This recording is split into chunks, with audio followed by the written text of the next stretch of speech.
Quand on souffre de compulsions alimentaires, on est souvent très seul avec nous-mêmes, même si on suit des séances de psychothérapie, même si on est suivi par un diététicien, si on est suivi par un médecin, il nous manque quelque chose, il nous manque la bienveillance, le regard et les conseils d'une personne qui traverse la même expérience, la même souffrance, si je peux dire, ou même une personne qui s'en est sortie, qui est maintenant sortie des troubles alimentaires. Et moi, c'est vrai que j'aurais aimé à l'époque avoir ce regard bienveillant, des conseils à l'époque durant mes 4 années d'hyperphagie boulimique, sauf que je n'ai pas osé aller vers les autres, rencontrer des personnes qui traversaient la même chose. C'est la raison pour laquelle j'ai mis très longtemps à me sortir des compulsions alimentaires et notamment de l'hyperphagie et de la boulimie. Alors dans cette vidéo, je vais justement te partager 5 conseils que moi-même j'aurais aimé entendre à l'époque et des conseils qui sûrement m'auraient aidé à sortir plus facilement de mes troubles alimentaires. Juste avant de te partager mes conseils, je tiens à te rappeler que mardi 16 mars à 20 h, donc dans 2 jours, j'organise avec Lorelei, qui est sophrologue et coach en développement personnel, un atelier en ligne exceptionnel dans lequel nous te partagerons tous les outils nécessaires pour vaincre et sortir durablement de l'hyperphagie et de la boulimie. Lorelei a souffert d'hyperphagie et de boulimie pendant plusieurs années. Moi-même, j'en ai souffert, comme je viens de te le dire, pendant plusieurs années. Et tous les deux, maintenant, nous sommes coachs et nous partageons différents outils, donc de sophrologie, de développement personnel, moi des outils d'hygiénisme et de développement personnel, pour aider nos élèves à se sortir des troubles alimentaires. Et c'est ce que nous allons faire durant cet atelier qui a un prix extrêmement raisonnable. Déjà pas mal de places sont parties, je vais pas te mentir, beaucoup de places sont déjà parties, il en reste quelques-unes encore. Donc tu peux aller prendre la tienne et voir le programme de cet atelier dans la description de cette vidéo et on sera très content de t'accueillir dans cet atelier. Et je tiens à te rappeler que tu peux également rester anonyme et suivre cet atelier, il n'y a aucun souci. Et si jamais tu vois cette vidéo après le 16 mars, tu peux bénéficier bien entendu de cet atelier en rediffusion. Bien entendu, il sera un petit peu moins cher, mais tu peux y accéder tout de même à vie. Tu as accès à cet atelier à vie et je te laisse également aller voir ça dans la description de cette vidéo. Le premier conseil que je peux te donner, c'est que les crises de boulimie et d'hyperphagie sont une réaction normale à une trop forte restriction. Les personnes qui souffrent d'hyperphagie, de boulimie, ce sont dans 90% des cas, même plus, des personnes qui se sont restreintes, qui soit ont souffert d'anorexie, d'orthorexie ou même se sont restreints de manière générale dans leur alimentation sans tomber dans cet extrême-là. Et tu dois aujourd'hui te détacher de l'idée que tu es une personne qui est trop gourmande, que tu es une personne qui manque de volonté, que tu es une personne qui est accro au sucre, que tu es une personne qui le fait exprès, que tu es une personne flemmarde. Toutes ces choses-là, ce sont des croyances que tu t'imposes à toi-même. C'est un discours interne qui est très dévalorisant, autodestructeur et qui te morfond encore plus dans les troubles alimentaires. Donc il faut vraiment te détacher de tout ça. Et si tu veux aller plus loin, apprendre justement à cultiver cet amour de toi-même, etc., je te partage toute une méthode, tous mes conseils également dans ma formation hyperphagie et boulimie, s'accepter et se comprendre pour retrouver l'équilibre. Ma formation sur l'hyperphagie et boulimie qui a été suivie par plus de 120 personnes, des personnes que j'ai réussi à sortir des troubles alimentaires, parfois des personnes qui en souffraient depuis plus de 20 ans. Donc si c'est quelque chose qui t'intéresse, tu peux aller rejoindre ces élèves-là et bénéficier de ma méthode qui, moi, m'a permis de m'en sortir après 4 ans d'hyperphagie boulimie. Tu retrouveras également le lien de cette formation dans la description de ma vidéo. Ce que tu dois comprendre, c'est bien que lorsque tu t'es restreint pendant... En fait, tu as une mauvaise approche de ton alimentation, tu as mal géré cette alimentation, ce qui a entraîné une trop forte restriction et un contrôle quotidien. Dès lors, les crises de boulimie surviennent uniquement pour que tu viennes retrouver un équilibre au niveau de ton mental. C'est donc finalement un comportement tout à fait normal. Je ne sais pas si aujourd'hui tu es sur un bateau et que le bateau coule, tu vas tout faire pour rester sur le bateau et pas tomber dans l'eau. Et ben c'est exactement la même chose, c'est un comportement qui est tout à fait normal. Tu ne vas pas te jeter dans l'eau pour couler directement, tu vas essayer de rester un maximum sur le bateau et essayer de le réparer, etc. C'est la même chose ici. Les crises de boulimie sont vues comme des écarts alimentaires, alors qu'il y a une grande différence entre ce qu'on appelle l'alimentation émotionnelle, des fringales, des écarts alimentaires, et des crises d'hyperphagie et de boulimie. Les crises d'hyperphagie et de boulimie sont des comportements tout à fait normaux qui viennent compenser une restriction, un contrôle qui peut avoir eu lieu sur quelques mois et qui peut aussi avoir eu lieu sur plusieurs années.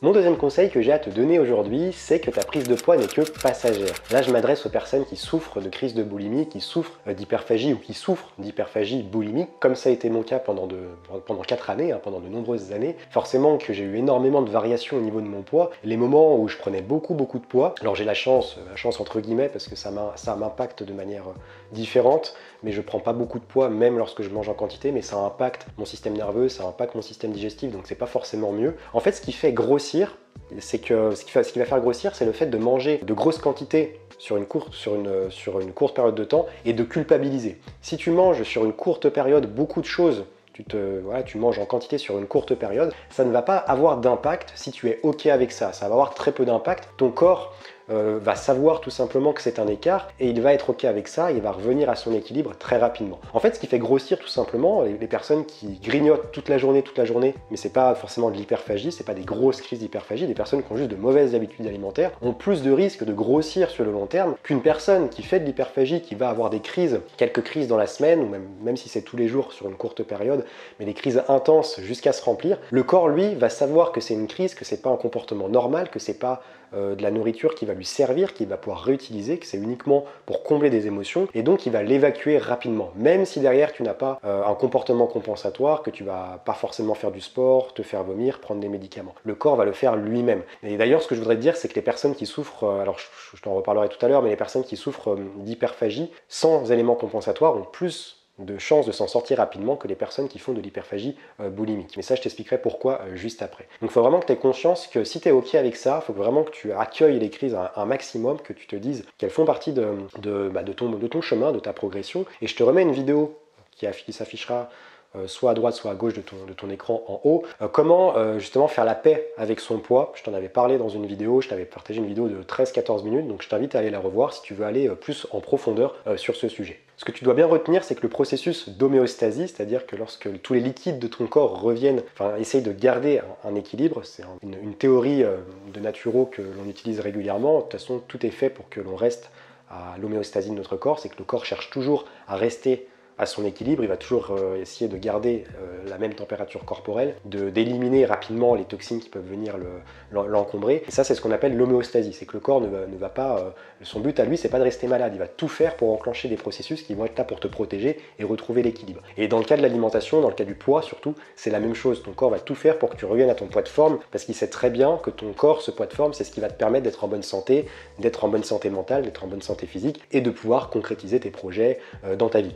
Mon troisième conseil va peut-être être dur à entendre, mais pourtant je dois te le donner aujourd'hui, et c'est encore une fois un conseil qu'on aurait dû me donner à l'époque, qui m'aurait vraiment secoué et qui m'aurait permis de m'en sortir plus facilement, c'est que ton entourage n'est pas responsable de tes troubles alimentaires. Tes parents, et peu importe ce qu'ils t'ont fait durant l'enfance, ne sont pas responsables de tes troubles alimentaires. Ton copain ou ta copine n'est pas responsable de tes troubles alimentaires, peu importe ce qui se passe aujourd'hui dans votre relation. Tes collègues de travail n'en sont pas responsables, ta famille ne sont pas responsables de ça, tes amis, que ce soit des amis proches ou moins proches, ne sont pas responsables de tes troubles alimentaires. Aujourd'hui, tu dois bien prendre conscience que si tu souhaites te guérir des troubles alimentaires, tu dois en assumer l'entière responsabilité. C'est toi la seule personne qui aujourd'hui t'est mise là-dedans, même si je sais qu'aujourd'hui tu es impuissant ou impuissante par rapport à cette situation, et c'est tout à fait normal de ressentir ça, mais tu dois bien accepter une chose, c'est prendre la responsabilité de ce qui t'arrive aujourd'hui. Et c'est comme ça que tu pourras prendre la responsabilité aussi de te sortir de cette situation. Et ça, je parle de ça dans les troubles alimentaires, mais si je prends mon propre exemple, alors avec les troubles alimentaires, mais aussi avec le burn-out, j'ai aussi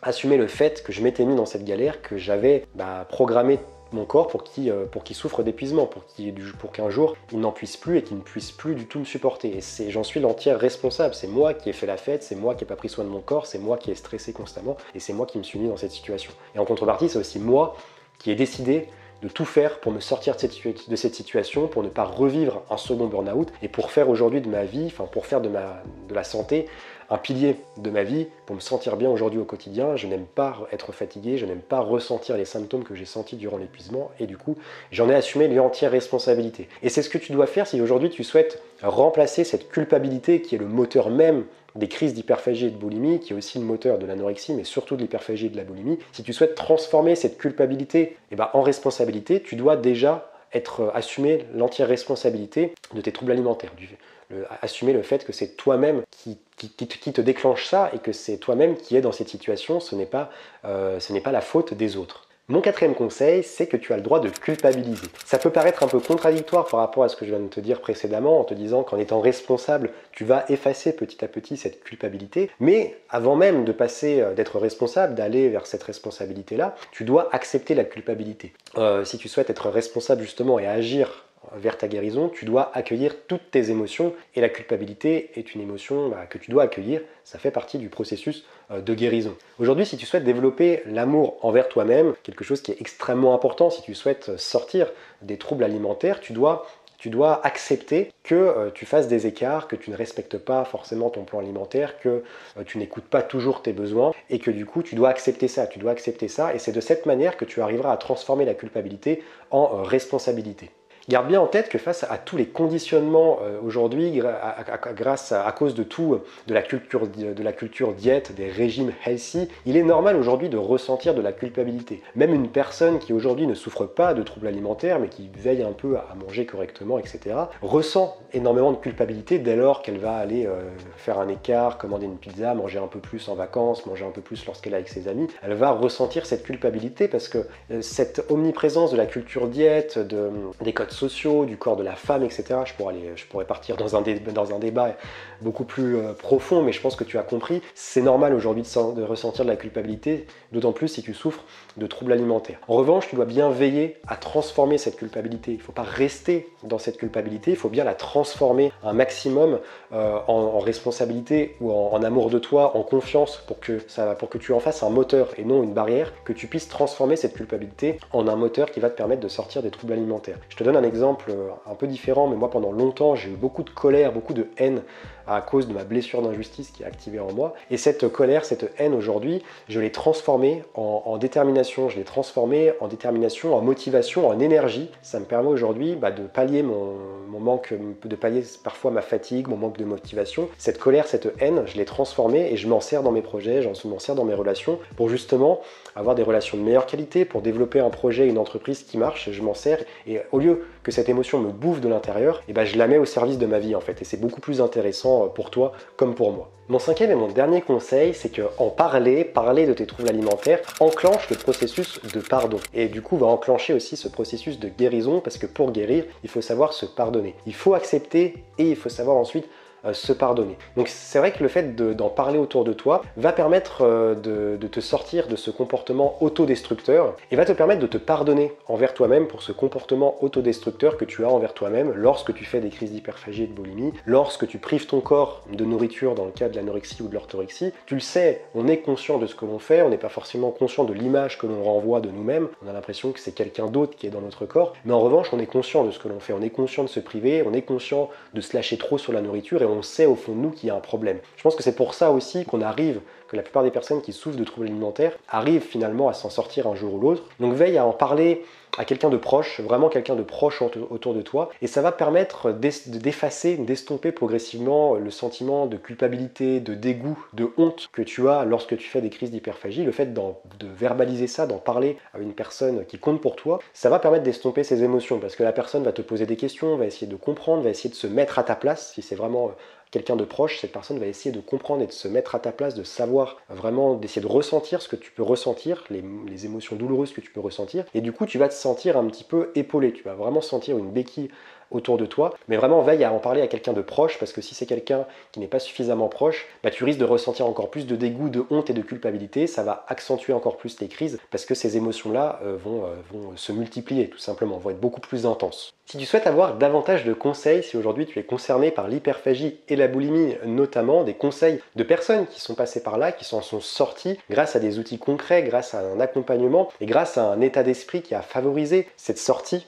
des troubles alimentaires, je te conseille vraiment de participer à notre atelier du 16 mars à 20h, c'est dans 2 jours, il reste encore quelques places pour accéder à cet atelier, et pour l'occasion nous serons deux, il y aura Lorelei d'un côté, sophrologue et coach en développement personnel qui a souffert d'hyperphagie et de boulimie pendant près de 10 ans, et moi-même qui en a souffert pendant 4 ans, et nous pourrons te partager du coup nos expériences, davantage de conseils pour changer ton état d'esprit, pour transformer ces émotions en un moteur pour t'en sortir, et faire aussi de cette hyperphagie boulimie, de ces troubles alimentaires, une force. Parce qu'aujourd'hui, si on a réussi à se construire, Lorelei et moi, nous avons tous les deux la vingtaine, nous sommes jeunes, et c'est grâce à ça, c'est grâce à ces troubles alimentaires qui nous ont forgé un état d'esprit, un caractère, et qui nous permettent aujourd'hui de concrétiser de grandes choses dans nos vies, d'être épanouis, de créer des projets qui nous tiennent à cœur, et c'est tout ce que je te souhaite également, et c'est ce que tu vas pouvoir mettre en place en participant à cet atelier. Le prix est vraiment très très raisonnable.